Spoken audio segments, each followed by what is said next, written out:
Pronoun শব্দটার অর্থ কি? প্রো মানে হচ্ছে পরিবর্তে, প্রো নাউন, নাউনের পরিবর্তে যেটা বসে সেটা হলেই সেন্টেন্সে যেটা নাউনের পরিবর্তে বসে সেটাই কি প্রোনাউন বা বাংলায় সর্বনাম। এবারে আমি এখানে লিখেছি দেখো পজিটিভ প্রোনাউন।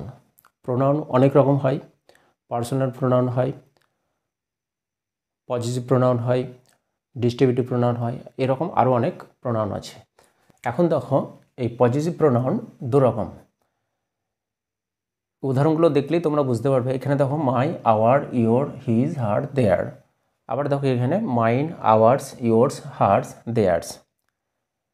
তাহলে পজিটিভ প্রোনাউন হচ্ছে দু রকম, একটা হলো পজিটিভ অ্যাডজেক্টিভ আর একটা হলো পজিটিভ প্রোনাউন।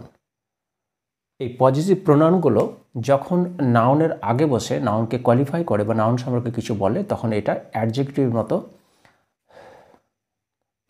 অ্যাডজেক্টিভের মতো কাজ করে, যার ফলে আমরা এই প্রোনাউনকে আমরা পজিটিভ অ্যাডজেক্টিভ বলি বা প্রোনোমিনাল অ্যাডজেক্টিভ। আবার দেখো এখানে আওয়ার হাউস, আমাদের বাড়ি, হাউসটা এখানে নাউন, আওয়ারটা হলে এখানে কি প্রোনাউন। তাহলে এই নাউনের আগে এই প্রোনাউনটি বসেছে বলে একে আমরা কি বলতে পারি? আমরা পজিটিভ অ্যাডজেক্টিভ বলতে পারি। আবার দেখো হিজ বল, তার বল, হিজটা এখানে প্রোনাউন, কিন্তু এই বল এই নাউনটির আগে বসে এটা অ্যাডজেক্টিভের মতো কাজ করছে বলে আমরা এটাকে পজিটিভ অ্যাডজেক্টিভ বলি। আবার দেখো দেয়ার গার্ডেন, তাদের বাগান, গার্ডেনটা নাউন, এই নাউনটাকে কোয়ালিফাই করছে দেয়ার এই প্রোনাউনটি, তাই আমরা দেয়ারটাকে এখানে আমরা কি বলবো? Positive adjective. নেক্সট দেখো মাইন, তাহলে মাই মানে আমার, আবার মাইন মানে আমার, আওয়ার মানে আমাদের, আবার আওয়ার্স মানেও আমাদের, ইয়োর্স মানে হচ্ছে তোমার, ইয়োর্স মানে তোমার, হার্স মানে তার, দেয়ার্স মানে তাদের। এবারে দেখো এই ধরনের প্রোনাউনগুলো আমরা কি বলি? এগুলোকে পজিটিভ প্রোনাউন। এই mine, ours, yours, hers, theirs এই সমস্ত প্রোনাউনগুলোকে আমরা কি বলি? Positive pronoun. পজিটিভ অর্থাৎ পজিশন শব্দ থেকে পজিটিভ শব্দটা এসছে। এই প্রোনাউনগুলো কখন ব্যবহার করা হয়? যখন কোনো বিষয়, সম্পত্তি বা কোনো কিছু জিনিস বা কোনো কিছু থিংস, যে কোনো বিষয় যখন কোনো একটা ব্যক্তির অধীনে থাকা বোঝায় বা কোনো একটা ব্যক্তির মালিকানা বোঝাবে তখন আমরা এই প্রোনাউনগুলো ব্যবহার করতে পারি। যেমন ধরো দিস পেন ইজ মাইন, এই কলমটা আমার, তাহলে কলমটা আমার অধীনে আছে বা আমার মালিকানার মধ্যে আছে, অর্থাৎ কলমটার মালিক হলো আমি, তাই আমরা এই প্রোনাউনটি পজিটিভ প্রোনাউনটি আমরা ব্যবহার করি। দিস গার্ডেন ইজ দেয়ার্স, এই বাগানটি তাদের, এই বাগানটি কাদের?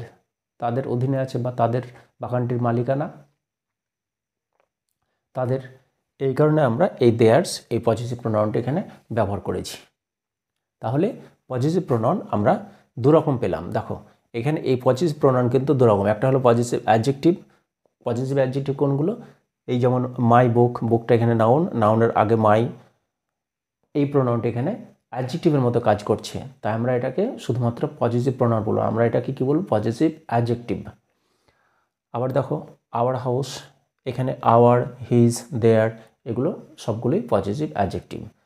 যেহেতু নাউনের আগে বসে অ্যাডজেক্টিভের মতো কাজ করছে তাই আমরা এই প্রোনাউনগুলোকে আমরা কি বলতে পারি? Positive adjective. আবার দেখো পজিটিভ প্রোনাউন কোনগুলো? যে প্রোনাউনগুলো আমরা কোনো থিংস বা কোনো জিনিস বা কোনো কিছু বিষয় যখন কোনো একজন ব্যক্তির এরকম মালিকানা বোঝায় তখন আমরা এই প্রোনাউনগুলো ব্যবহার করি, তাই আমরা এই প্রোনাউনগুলোকে আমরা কি বলতে পারি?